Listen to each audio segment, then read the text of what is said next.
कोई भगवान को इतनी गंदी गंदी गालियाँ कैसे दे सकता है? ऐसे भी लोग रहते हैं अरियारी में। अभी तक तो इंसानों से ही गालियाँ देते थे, इंसानों को ही लात जूते करते थे, लेकिन आज तो भगवान को भी नहीं छोड़ा इन लोगों ने। तो गाइस, इसी टॉपिक पर मेरा वीडियो होने वाला है कि कौन है वो जिसने भगवान को गालियाँ दी हैं और कहाँ की हैं वो, ये सब मैं बताऊंगी इस वीडियो में। तो वीडियो में लास्ट तक बने रहना, और अगर मेरा वीडियो अच्छा लगे तो लाइक कमेंट शेयर करके जाना, और चैनल पर अगर नए हो तो चैनल को भी सब्सक्राइब कर लेना।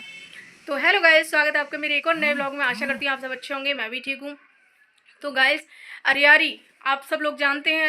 अरियारी किसका गांव है? शिवानी का।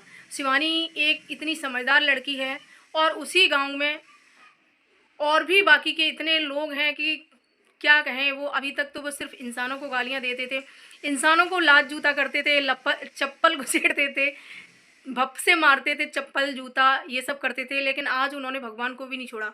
कौन है वो भगवान को नहीं छोड़ा है? वो है भाई, इन्हीं के ब्लॉग में आती हैं, आप लोग जानते होंगे उनको, कि 6 महीने से वो अपनी ससुराल को छोड़ के अपने मायके में पड़ी हुई हैं, क्योंकि वो भी यूट्यूब पर आना चाहती हैं, वो भी यूट्यूब पर अपना चैनल बनाना चाहती हैं, तभी वो यहीं रहती हैं। और हर किसी के ब्लॉग में आपको दिखती होंगी वो, कभी किसी के ब्लॉग में घुसती हैं, कभी किसी के ब्लॉग में घुसती हैं। क्यों? क्योंकि वो भी अपनी एक पहचान बना रही हैं, जिससे हमारी थोड़ी बहुत पहचान बन जाए। क्योंकि अरियारी में जो रहता है और जो चैनल बनाता है, अब तक इन लोगों की पहचान बनी हुई थी शिवानी से। शिवानी के ब्लॉग में आके इन्होंने अपनी पहचान बनाई, जो कुटका है, टूनम है, इन सब ने। अब इनके ब्लॉग में आके वो अपनी पहचान बना रही हैं, इसलिए वो अपनी ससुराल को छोड़ के 6 महीने से यहीं पड़ी हुई हैं। और भाई, जो भी कोई कमेंट करता है तो उनको सीधा बहुत अपशब्द भाषा में मतलब गालियाँ देती हैं कि हम का किसी बाप का खा रहे हैं, हम तो अपने बाप का खा रहे हैं, हम तो अपने मम्मी पापा का खा रहे हैं। किसी में इतनी दम भी तो होनी चाहिए खिलाने की। तो बिल्कुल सही बात है बहन मेरी, आप अपना ही खा रही हो, अपने पापा का ही खा रही हो, अपने मम्मी पापा का खा रही हो, हमारा नहीं खा रही हो। लेकिन जो जैसा देखेगा वो वैसा बोलेगा। लेकिन भाई, आज इन्होंने सारी हदें पार कर दी, सारी लिमिट क्रॉस कर दी इन लोगों ने। आज इन्होंने भगवान को सीधा टारगेट किया है, भगवान को सीधा गाली दी है, और वो भी इतनी गंदी गाली दी है कि मैं वो क्लिप अपने वीडियो पे भी नहीं लगा सकती। क्योंकि इस वजह से, इसी गाली की वजह से मैंने ही खुद अपने वीडियो में ये गाली का शब्द यूज़ किया था एक बार, जब ये कंट्रोवर्सी हुई थी शिवानी के साथ में। तो मैंने यही शब्द किसी व्यक्ति के लिए बोल दिया था। तो इस वजह से क्या कहते हैं कि मेरा वीडियो वो डिलीट हो गया था। तो मैं नहीं चाहती क्योंकि मेरा फिर से कोई ऐसा इशू आ जाए मेरे वीडियो पे, तो इसलिए मैं वो क्लिप नहीं लगाऊंगी। क्योंकि उसमें इतनी गंदी गालियाँ दी गई है कि क्या ही मैं बोलूँ आपको। वो वीडियो ही आप लोग जाके देख लेना, मैं अभी बताऊंगी कहाँ है वो वीडियो। और आजकल आपको पता है कि यूट्यूब एआई का सिस्टम हो गया है, तो यह छोटी छोटी गलतियां पकड़ लेता है यूट्यूब। कभी कभी ऐसा भी होता है नहीं भी पकड़ लेता है, और कभी कभी बहुत जल्दी पकड़ में आ जाती है। तो इसलिए मैं वो क्लिप नहीं लगा रही हूँ। बाकी का मैं आपको पूरा बताऊंगी कि उन्होंने इंस्टाग्राम पर एक वीडियो डाला है, उसमें उन्होंने इतना भद्दी गाली दी है, वो भी भगवान को। अभी तक ये लोग सिर्फ इंसानों को गालियाँ देते थे, ऑडियंस को गालियाँ देते थे। देखो, ऑडियंस भी एक तरह से भगवान ही होती है अपनी, लेकिन इन्होंने ऑडियंस को भी नहीं छोड़ा था। तो ऑडियंस को भी ये लात जूते चप्पल पता नहीं क्या क्या घसोड़ते थे। लेकिन आज इन्होंने भगवान को नहीं छोड़ा, भगवान को भी इतनी गंदी गालियाँ दी है, इतनी गंदी गाली दी है। किस वजह से? क्योंकि इनके पापड़ सूख रहे थे भाई। पापड़, अब बारिश का मौसम चल रहा है, मानसून खराब हो रहा है ना। तो अभी वैसे तो पापड़ का कोई मौसम नहीं है, पापड़ बनाने का सिस्टम होता है होली पे। होली को भी 1 महीने से ज़्यादा हो गया, 1 महीना ही हो गया करीब करीब, आज ठीक 1 महीना हो गया। ठीक है, तो 1 महीने बाद अब मानसून कितना ख़राब है, अब ये पापड़ बना रहे हैं, 4 बूंदें पड़ गई उसके लिए ये भगवान को गालियाँ दे रहे हैं। तो भाई, इसमें गलती तुम्हारी है, भगवान की नहीं। और भगवान कभी गलत नहीं करते। भगवान कोई घर का तुम्हारे का इंसान नहीं है जो तुम इसको उनको इस तरह से गालियाँ दे रही हो। आपके गली मोहल्ले का कोई इंसान नहीं है भगवान, तो इस तरह से आप बोल रही हो। आप 2 बच्चों की अम्मा हो, आपको इतनी अकल होनी चाहिए कि भगवान को इस तरह से गालियाँ दी जाती हैं। भगवान कोई इंसान है कि कोई जानवर है? कोई कोई तुम्हारे गली मोहल्ले का कोई वो है जिसको तुम इस तरह से गालियां दे रही हो? तुम्हें शर्म नहीं आई भगवान से इस तरह से कहते हुए, बोलते हुए? क्या तुम इंसान नहीं हो? तुम में बुद्धि नहीं है बिल्कुल भी? अगर बुद्धि ही होती ना तुम में, तो यहाँ इस तरह से ससुराल में नहीं इसमें मायके में नहीं पड़ी होती।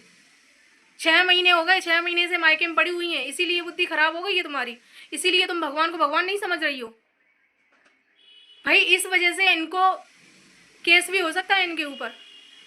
लेकिन इनको तो बिल्कुल शर्म नाम की चीज़ ही नहीं है। इनको यही नहीं पता है कि हम बोल क्या रहे हैं। भाई तुम क्या हो, तुम अन्न नहीं खाती हो क्या? कुछ भी बोलती हो, कुछ भी बोलती हो। भाई एक बार आपको पता है कि रूबी ने गालियाँ दी थी अपने चैनल पर, तो उनके चैनल पर क्या हुआ था, चैनल ही डिलीट हो गया था। और ऑडियंस की गालियाँ पड़ी थी वो अलग, सोशल मीडिया पे। और यही सोशल मीडिया पे आज इन्होंने किया है। तो इस तरह से इन्होंने अभद्र टिप्पणी की है भगवान के ऊपर। तो इन्हें, मुझे नहीं लगता कि इन्हें इतनी भी अकल है। ये बिल्कुल ही बेबुद्धि हैं, इन्हें बिल्कुल भी अकल नहीं है। इन्हें यही नहीं पता है कि भगवान कोई इंसान नहीं है, कोई तुम्हारे मोहल्ले पड़ोस का कोई वो नहीं है जिसको तुम इस तरह से गालियाँ दे रही हो। इससे क्या हो सकता है आप नहीं समझ सकती, आप नहीं जानती कि केस भी हो सकता है, आपका चैनल भी जा सकता है, आप पर कार्रवाई हो सकती है। लेकिन भाई इनको कौन समझाए, कौन समझाए इन अरियारी वालों को। भाई ये जो आपने देखा होगा, जो सभी के ब्लॉग में अक्सर आया करती हैं, रिंकी नाम है इनका, अरियारी में पड़ी हुई हैं 6 महीने से। ये उन्हीं के चैनल पर, उन्हीं के इंस्टाग्राम पर एक वीडियो है, वो आप जाकर देख लेना किस तरह से इन्होंने भगवान को गालियाँ दी हैं। मैं चाहती तो वो डाल देती अपने चैनल पर वो वीडियो, लेकिन मैं नहीं डालूँगी वो वीडियो, क्योंकि मैं नहीं चाहती कि मेरा चैनल किसी भी वजह से और दिक्कत हो जाए मेरे चैनल पर, इसलिए। तो फ्रेंड, आप लोग इसके बारे में क्या कहना चाहोगे, तो कमेंट ज़रूर बताना। और वे वही गांव है, वही जिस गांव को शिवानी ने इतनी ऊंचाइयों तक पहुंचाया है कि अगर कोई अपने नाम के पीछे भी इस गांव का नाम लगा लेता है ना, तो वो चैनल भी चलने लगता है। इस गांव की इतनी पावर है, शिवानी के नाम से ये गांव जाना जाता है, ना कि शिवानी इस गांव से नाम से जानी जाती हो।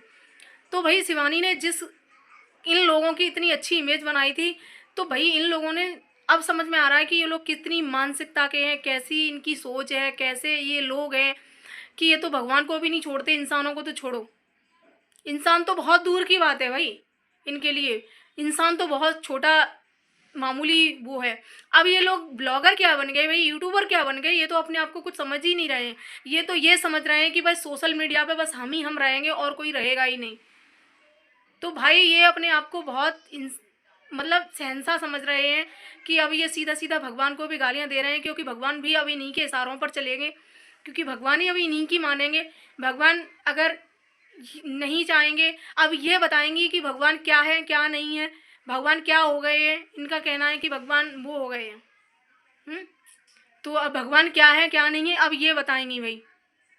और गाइज उधर पूनम के लड़के के बहुत ज़्यादा चोट आई है, तो मैं पूनम से यही कहना चाहूँगी, पूनम अपने बच्चों पर ध्यान दीजिए।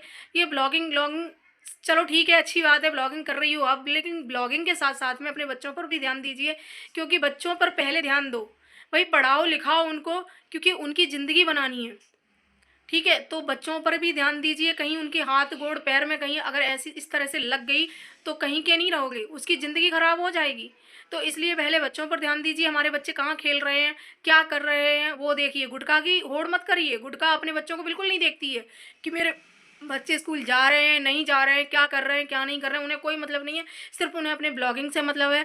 ब्लॉगिंग भी वो कभी दिव्यापुर, औरैया, इटावा, जाने कहाँ कहाँ जाके करती हैं। वो घर पे ब्लॉगिंग कम करती हैं, बाहर ब्लॉगिंग ज़्यादा करती हैं। तो वो घर पे नहीं देखती हैं कि उनके बच्चे क्या कर रहे हैं, लड़ रहे हैं, भिड़ रहे हैं, कहाँ खेल रहे हैं, कहाँ नहीं खेल रहे हैं, पढ़ने जा रहे हैं नहीं जा रहे हैं, उन्हें कोई मतलब नहीं है। तो उनकी होड़ मत करिए, ब्लॉगिंग करिए, लेकिन बच्चों को स्कूल भेजने के बाद करिए। अपने बच्चों पर भी ध्यान दीजिए कि मेरे बच्चे कहाँ खेल रहे हैं, किस जगह पर खेल रहे हैं, तो ज़्यादा बेहतर रहेगा। ठीक है गाइस। और गाइस उधर जो पूनम के देवर जो दावा कर रहे थे वीडियो डालने का कि हम लाएंगे सच्चाई, दहेज वाली जो सच्चाई है, और हम लाएंगे शिवानी की सच्चाई, तो उन्होंने थंबनेल भी बना लिया था बाकायदा, जो मैंने कल बताया था, और आप लोगों ने देखा होगा शायद उनके इंस्टाग्राम पर। तो जो वीडियो उनके इंस्टाग्राम पर ये आई थी कि परमिशन वाली, कि हमें परमिशन दे दो, हम भी इसके बारे में कुछ बनाना चाहेंगे, कुछ बताना चाहेंगे, कुछ दिखाना चाहेंगे, शिवानी जो कहेंगे उनके रिप्लाई में हम कुछ कहेंगे। तो ऐसे वीडियो थे। और एक वीडियो और था ये वाला कि अगर किसी को एक्सीडेंट वाली वीडियो देखनी है तो मैं डाल दूँगा अपने चैनल पर, ये उनके फेसबुक पर पड़ी हुई थी। तो ये काफ़ी सारी वीडियो थी उनकी, लेकिन आज मैंने देखा उनके चैनल पर तो वो सारी वीडियो डिलीट कर दी गई हैं। और ये जो मैंने बोला था कल के वीडियो में कि ये उनका घर का बंदा नहीं है, पूनम के खास देवर नहीं है, मतलब सगे देवर नहीं है, ये कोई परिवार के बाहर के ही हैं, घर के नहीं है। क्योंकि मैंने एक तो इनको उसी कमेंट से पहचान लिया था कि ये घर के नहीं है, जो सुमित ने कमेंट किया था इनको उसको लेके। और दूसरा इससे भी पहचान में आ रहा है क्योंकि उनके घर के जितने भी लड़के थे उनकी सबकी गंजी चांद हो रखी है। वो जो उनका एक और देवर है नवीन, उनकी भी गंजी चांद है, कुलदीप की भी गंजी चांद है, लेकिन उनकी नहीं है। जो ये वीडियो बना रहा था कल, जो इसका वीडियो सामने आया था, उसकी गंजी चांद नहीं है, तो इससे पता चल रहा है कि ये उनके घर का बंदा नहीं है, ये दूसरे परिवार का है या दूसरे घर का है। तो इसलिए तो गाइस अब वो वीडियो डिलीट कर दिए गए हैं कि करवा दिए गए हैं, ये तो हमें नहीं पता, या वो डर गया है, ये हमें नहीं पता, लेकिन सारे वीडियो डिलीट हैं और अभी तक कोई वीडियो नहीं आया है। तो इसका मतलब ये है कि या तो वो डालना नहीं चाह रहा, या कोई ऐसी सच्चाई है ही नहीं जो डालेगा। और वाकई में ऐसी कोई अब सच्चाई नहीं है कि जो वो डालता उधर से। जो सच्चाई शिवानी ने बताई है वही सच्चाई है, और भी आएगी सच्चाई, वो गोरेलाल भैया बताएंगे, वो होगी सच्चाई। लेकिन इनकी तरफ से अपनी सफाई में कुछ कहने लायक है ही नहीं जो कहते, तभी तो सारे वीडियो डिलीट किए। तो इसलिए सारे वीडियो डिलीट किए और इनके पास कुछ भी नहीं है कहने के लिए। बस आए थे शेर की तरह, चले गए कुत्ते की तरह। तो वही हुआ। तो दहाड़ रहे थे बड़ी बुरी तरह से, लेकिन उन्होंने जब सोशल मीडिया पे ये सब देखा कि सभी उनके खिलाफ हैं, और वाकई में उनको अगर कोई भी वीडियो इनकी तरफ से आता तो पहली बार तो कोई यकीन ही नहीं करता उन चीज़ों पर। और ये लाते भी क्या, सिवाय झूठ के और कुछ नहीं लाते ये, क्योंकि जो भी सच्चाई है वो सामने आ गई है। आधी अधूरी आ गई है, आधी और बची है, वो भी आ जाएगी, अभी अधूरी आई है। तो इनके पास कुछ भी नहीं है बताने के लिए, तो इसीलिए ये फिर गायब ही हो गए। तो गाइस अगर वीडियो अच्छा लगे तो लाइक कमेंट शेयर करना, चैनल सब्सक्राइब कर लेना। Bye bye.